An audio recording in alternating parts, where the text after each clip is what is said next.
Salve galera, 13ª edição do Chuta Pro Gol, meu filho! Essa semana eu fiz uma live simultânea tanto no YouTube quanto no TikTok e aí fiz um balanço aí inicial de quais seriam aí os palpites para essa primeira rodada, né, das oitavas de final e também para uma possível classificação. Vamos acompanhar aqui se eu acertei ou se errei. E começando logo de cara com um erro.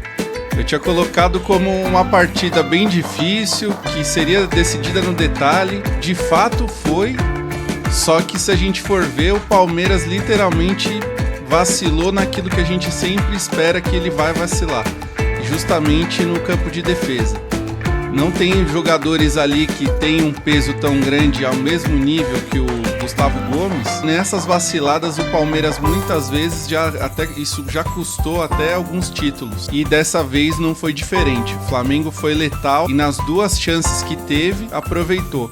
E leva uma vantagem muito boa para a partida de São Paulo e tem aí quase que uma mão na classificação. Mas eu ainda confio no plano do Abel Ferreira. Sobre Atlético Goianiense e Vasco, foi um jogo que me surpreendeu, considerando que o Atlético ele manteve a mesma intensidade que teve na partida do Campeonato Brasileiro do primeiro turno. Ficou aí boa parte do jogo na vantagem de 1-0, só que aí o Vasco conseguiu aí o empate no final da partida e conseguiu aí levar uma boa vantagem para São Januário. E o Vasco tem tudo para conseguir essa classificação com o apoio da torcida. Para Atlético Paranaense e Bragantino na Arena da Baixada teve jogo para todos os gostos.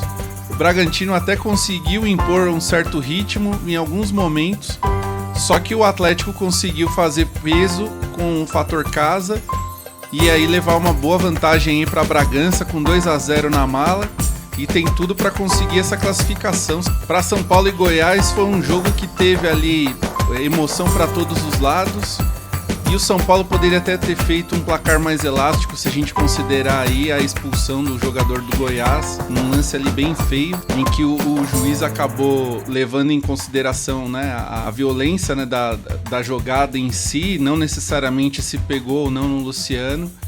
E isso, de certa forma, acabou dando uma bela desvantagem para o Goiás, que vai ter que correr atrás e ainda por cima vai ter que subir uma ladeira para conseguir fazer frente ao São Paulo. Eu acredito aí na classificação tricolor. Esse aqui com certeza foi o confronto que teve a maior surpresa, que foi justamente o CRB para cima do Atlético Mineiro. O CRB ficou aí um bom tempo na frente do placar, considerando até que teve um jogador a menos. Só que aí o Atlético conseguiu arrancar esse empate e tem tudo para conseguir aí um bom resultado na Arena do Galo.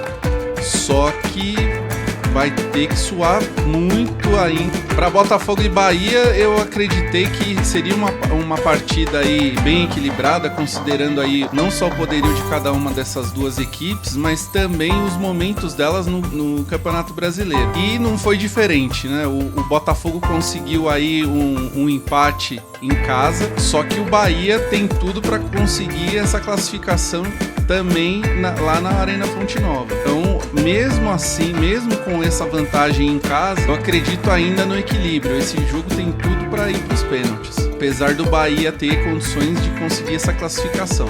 E para variar, Corinthians e Grêmio foi mais uma partida bem equilibrada, que não saiu do zero no placar e que o Grêmio vai ter que correr atrás do prejuízo se quiser resolver isso no tempo normal lá no Couto Pereira.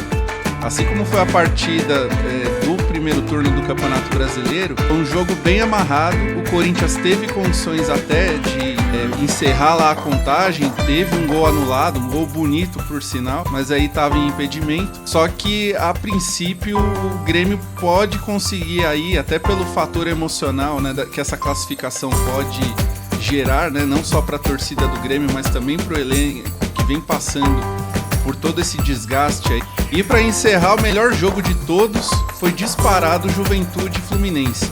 A princípio o Fluminense abriu o placar, teve ali boas chances até de ampliar e matar a contagem, só que o Juventude teve uma boa recuperação e conseguiu aí a virada e poderia ter ficado ali com uma bela vantagem aí de 3-1, só que aí nos descontos o Fluminense conseguiu o empate. A princípio, o Fluminense tem boas chances aí de conseguir a classificação no Maracanã com o apoio da torcida e também com o elenco recheado de qualidade que tem.